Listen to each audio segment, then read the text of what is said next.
Hi, I'm Steve. If you're looking for help with narcissistic personality disorder, I can guess that you've had some kind of rude shock in your life. Otherwise, like me, you probably never would have admitted that you had a problem.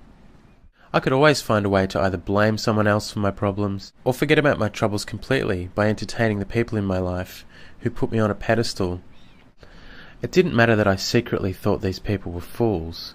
It just got me through, and I did my best to ignore the chaos and despair that grew around me. My wife Kim was unhappy, and the kids were unhappy, and so I just pretended that they were to blame. And again, I was the victim. Why didn't I have happy kids and a happy wife like I deserved? If you know anything about our story, you'll know that it wasn't me who pulled myself out of this mess. It was Kim. That was very hard for her, because she had to pull herself out of her own mess at the same time, and in the beginning I really didn't make it easy for her. It was easy for me to take all my anger and rage and disappointment in life out on her and blame her for the mess our life had become. It was easy for me to justify things like porn use, flirting with other women and selfishness, irresponsibility with money, because I was hanging out with a lot of guys who from that perspective were just as bad or worse than me. And I could say that all men were like that, and that it was unrealistic and even wrong of Kim to want better from me. Any man who might have been a good role model for me back then was just a threat to all this rationalizing I was doing, and so I would simply find fault with him and even ridicule him for pretending he was perfect when he was not. The truth behind all this, however, was that I was angry because I was scared, and I was scared because I didn't want to face how disappointed I was in life and how much I'd completely given up on myself ever being able to win if I played by the rules. Life was unfair, and seemingly I'd lost irretrievably the hope and joy and innocence I had as a child.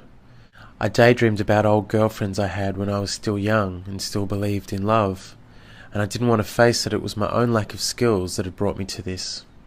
Even if I admitted that I didn't have any answers, I could see no one around me that I had any faith in to lead the way and show me how to live honestly and fairly. So instead I lived for alcohol and whoever I could get to adore me for a while, and I sidestepped all other accountability and responsibility. Back then, me facing that would have been inconceivably painful. To admit I was lost would have meant complete humiliation. Well, when I had sunk to just about the depths of this despair, something remarkable started to happen. Kim started to grow up. And when I say grow up, I really mean it. You see, before she used to use my poor treatment of her as an excuse for her own problems, and she had played the victim too. But now things started to change.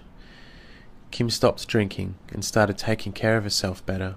She also started to make friends with people in the community that could help her straighten me out too. She stopped complaining and she started doing.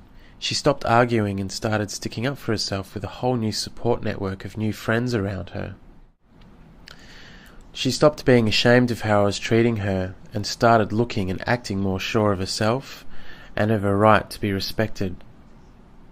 And I was incredibly lucky because although she could have and probably should have thrown me out on the street, she built this life raft not only for herself but for me. I started to trust Kim. I started to see that I better listen to her new rules because they made sense and were just, and they were also the best hope I had. I learned from Kim that it matters if you lie. Being honest earns others' trust, and being honest and responsible earns you freedom. I'd neglected these virtues, and it almost landed me in jail. I didn't want to go to jail. I wanted to be respected, and I wanted to be free, and I began to see that being honest and responsible was the only way for me to achieve this. Trusting Kim turned my life around. I could have kept justifying the porn and the women and the booze and all the other vices that I certainly was not alone in pursuing. But I saw at last that by pursuing these things, I was not finding the freedom I craved. I was dragging my family and myself into the gutter. There's nothing greater than to be loved and accepted by people who know you, and I can think of no place I would rather be now than at home. Once I stopped pretending I had all the answers and accepted that in many areas I was going to have to go back to basics and start learning all over again how to be an honest human being, a number of things started happening then. The first is that I saw my family did actually love me. I didn't have to pretend to be more than what I was at home. I could be as quiet and vulnerable as a child, and they would still be there for me and help me. They liked me better when I admitted I was lost than when I tried to pretend I was in charge.